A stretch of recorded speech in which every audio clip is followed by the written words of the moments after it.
How to see Facebook search history. Hello everyone, welcome to this channel. I'm Emily and I'm here to help you out today. So without any delay, let's get started. So first of all, launch the Facebook application on your device and make sure that you're logged into your account. After logging into your account, tap on your profile at the top right. Then tap on the gear icon over here that leads you to settings and privacy. Now just scroll down to the very end and under the option of your activity, you'll be able to see the option of activity log over here. So tap on activity log. Then tap on your Facebook activity and here you'll be able to see different options.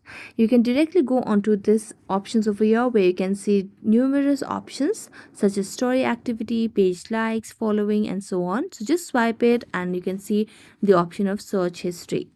So tap on search history and as you tap on search history you'll be able to view all your Facebook search history over here.